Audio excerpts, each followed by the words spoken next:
Hello Facebook, good morning.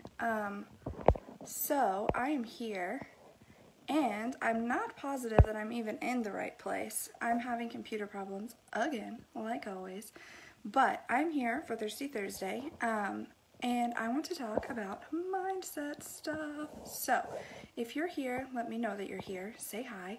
I'm pretty sure I'm in the right place. Let's see if I can share this into our thing though.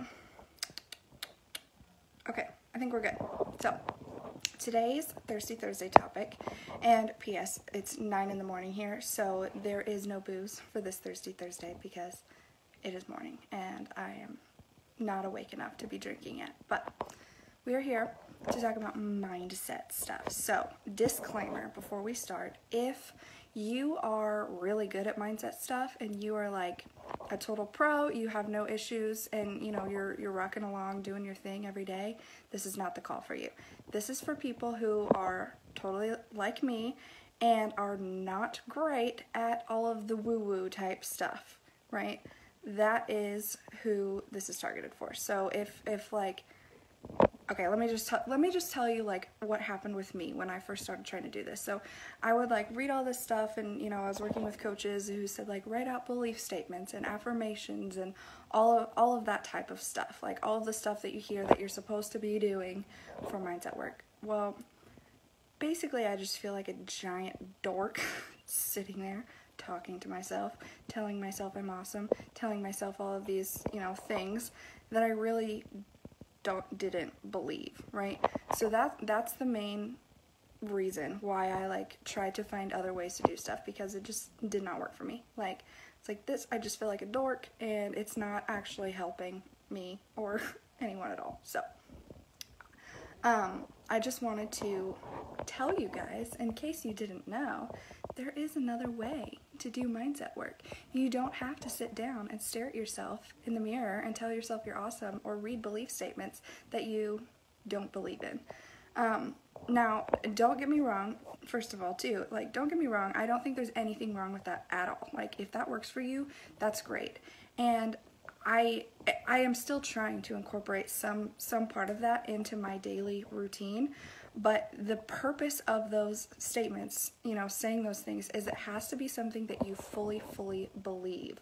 So if you don't believe what you're saying, then it's pointless, right? So if you like, if that just feels weird or feels gross to you, that was my problem, not the belief part necessarily, but find a different way.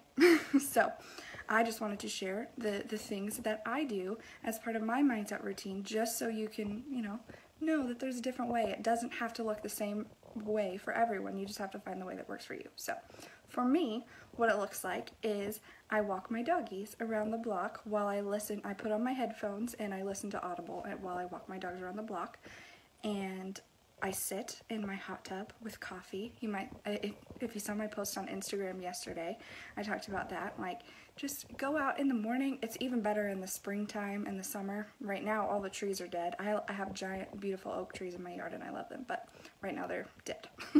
And all of the birdies are gone for the winter, but that makes it even better. You can like hear the little birdies chirping, and it's great. It's great. Drink your coffee in the hot tub. That's like super relaxing for me in the morning when it's still really cool outside. That's kind of like my mindset time, and I just like get my head in order, you know? And then the last thing that I do is yoga. I love yoga. So I will give this disclaimer, and I'm gonna be like that snobby yoga girl, but that's okay, because I just want to make sure if you are just getting into yoga that you understand the difference between watching a video in your living room or going to like the YMCA or the local yoga in the park versus going to an actual yoga studio. So it's stupid expensive. I will just say that. To go to a yoga studio, I pay like $90 a month for yoga. But if you can't afford it, it is so unbelievably worth it. Like, that is the last thing I would ever cut out of my budget. I would cut out, you know, I'd go back to ramen noodles before I gave up my yoga. I'll just say that. Going to a studio for yoga is so amazing, because it focuses on the mindset work, and it is so much more about your mind and not about stretching. So we focus on breathing a lot, and that whole, I don't want to say meditation because that's not what it's about, but that is a huge part of it. So yoga. So that's it. Quick and dirty spotlight, or this isn't Spotlight Sunday, this is Thirsty Thursday. I'm all confused because it's in the morning. Those are the 3 things I do. Walk my dogs, go in the hot tub, and drink coffee and listen to birds chirp when they're there, and go to yoga. So just so you guys know, there is another way. Alrighty. We are off to Dallas. We're going to a Dallas Stars hockey game tonight, and I'm super excited. So I will talk to you guys soon.